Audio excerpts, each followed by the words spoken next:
నమస్తే, వీటీవీ ప్రైమ్కి స్వాగతం. ఆంధ్రప్రదేశ్ రాష్ట్ర మంత్రివర్గ సమావేశం జరిగింది.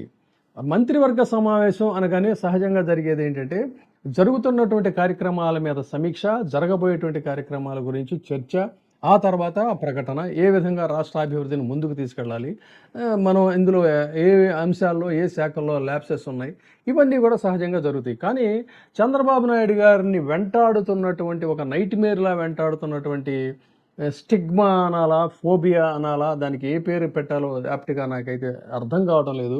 ఆయన పరిస్థితి చూస్తే. ఆయన సింగపూర్ వెళ్ళినా ఆయనకి మెదడులో మెదిలేది జగన్మోహన్ రెడ్డి పేరే. లేదు, ఇంకా ఏదైనా ఇతరత్ర కార్యక్రమాలు నిర్వహించడానికి వెళ్ళినా అక్కడ జగన్మోహన్ రెడ్డి పేరే.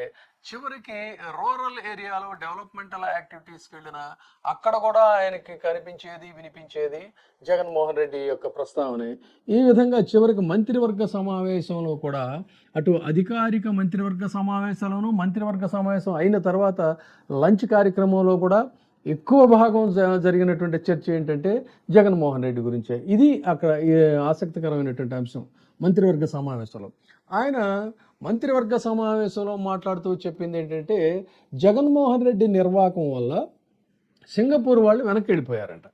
అందుకని వాళ్ళని బతిమలాడుకొని మరి నవంబర్లో జరిగేటువంటి సదస్సుకి మీరు రావాలని చెప్పని పాపం ఒప్పించారంటే. ఇంతకీ ఈ సింగపూర్ అనేది ఏమన్నా ప్రపంచ బ్యాంకా, లేకపోతే ఇంకేదన్నా ఐఎంఎఫ్ లాంటి వాళ్ళు ఏమైనా నిధులు ఇస్తామని చెప్పని జగన్మోహన్ రెడ్డి మీద అలిగి ఇవ్వలేదా? అది ఒక చిన్న దేశం.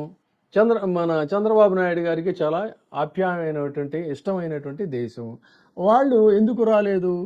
జగన్మోహన్ రెడ్డి నిర్వాహకం అంటే ఏంటి? అమరావతిలో గతంలో మీరు ఏ సింగపూర్ మంత్రినైతే ఈశ్వరన్తో మీరు మంతనాలు జరిపి అవన్నీ చేశారో, ఆ వ్యవహారాలు, అక్కడ జరిగిన ఇన్సైడర్ ట్రేడింగు, ఆ ప్రాసెస్, దాని ఖర్చులు, వ్యవహారాలు, ఇదంతా రాష్ట్రాభివృద్ధికి ఆటంకమైనటువంటి ఉద్దేశంతో ఆయన దాన్ని స్టాప్ చేశారు.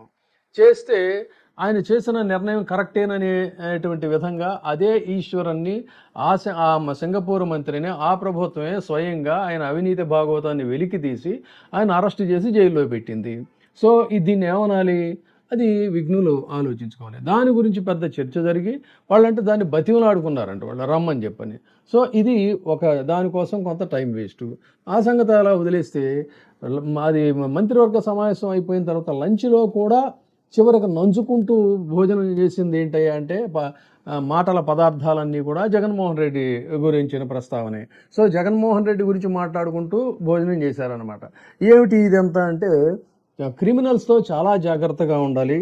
వీళ్ళందరూ కూడా మన దగ్గరికి వస్తుంటారు, ఫోటోలని అదని ఇదని. సో మీరు క్రిమినల్స్ కంటే కూడా చాలా తెలివిగా ఉంటారు. వాళ్ళకంటే మీరు ఇంకా తెలివిగా ఉండాలి. ముఖ్యంగా పోలీసులు చాలా జాగ్రత్తగా ఉండాలి అని చెప్పని వాళ్ళంతా బ్యాడ్ ఫెలోస్. ఈ బ్యాడ్ ఫెలోస్ మనతో ఫోటోలు దిగుతారు. క్రిమినల్స్ చాలా ఇంటెలిజెంట్గా ఉంటారు. మనం కూడా చాలా జాగ్రత్తగా ఉండాలని చెప్పని ఈయన మంత్రులకు హితబోధ చేశారు. చేసిన తర్వాత ఇంకొక మాట చెప్పింది ఏంటంటే, మంత్రుల యొక్క పనితీరు బాగానే ఉంది, ఇంకా బాగుండాలి అన్నారు. ఏంటి పనితీరు అంటే అదేదో అభివృద్ధి కార్యక్రమాలు, లేకపోతే నియోజకవర్గాల్లో ప్రజలకు ఎప్పుడు అందుబాటులో ఉండేటువంటి ఒక అలర్ట్నెస్ అనుకోబాకుండా ఆయన ఉద్దేశంలో అది కాదు. నెల్లూరులో జరిగినటువంటి సంఘటన, ముఖ్యంగా ప్రశాంత్ రెడ్డి గారు నెల్లూరు ప్రసన్న కుమార్ రెడ్డి ఇంటి మీద దాడి చేయించి మొత్తం ధ్వంసం చేసినటువంటి సంఘటన బాగా నచ్చేసింది చెప్పాలంటే. చాలా బాగా నచ్చింది. సో ఆ విధంగా ఆ సంఘటన గురించి ఆయన ప్రస్తావిస్తూ ఆ విధంగా అందరూ కూడా ధీటైనటువంటి సమాధానం చెప్పాలి. కేవలం పాలనా వ్యవహారాలు మాత్రమే కాదు, పాలిటిక్స్ కూడా చేయాలి అని చెప్పని ఆయన హితబోధ చేశారు. దాన్ని బట్టి మీరు ఏంటి ఆయన మైండ్ సెట్ ఏ విధంగా తయారైపోయింది అనేది చూడాలి.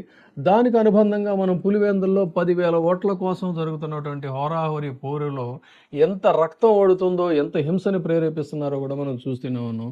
సో ఇది మొత్తంగా చంద్రబాబు నాయుడు గారి వ్యవహార శైలి చాలా బాధాకరం. ఒక సీనియర్ పాలిటీషియన్ ఈ విధంగా మాట్లాడటం, ఈ విధంగా వ్యవహరించడం, ఈ విధంగా హింసను ప్రేరేపించడం అనేది మాత్రం చాలా అమానుషం, అన్యాయం, దారుణం. ఇదే సమావేశంలో జగన్ ఎప్పుడు అరెస్ట్ కాబోతున్నాడు, ఎందుకు ఖచ్చితంగా అరెస్ట్ అవుతాడు అనేటువంటి దీని మీద కూడా ఆసక్తికరమైన చర్చ జరిగినట్టు తెలిసింది. దాన్ని మరొక వీడియోలో తెలుసుకుందాం. చూస్తూనే ఉండండి వీటీవీ ప్రైమ్. Thank you.